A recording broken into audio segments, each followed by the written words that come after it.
في شي ناقص بكل هالترندات اسمه انتماء، اسمه عائلة.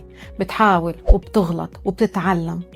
بيقولولك تخلى عن أهلك لو ما فهموك، ابعد عن كل حدا بيتعبك حتى لو كانت أمك. بيقنعوك إنه التشافي بيبدأ بالقطيعة، وإنه كل صراخ تربوي بيساوي صدمة نفسية.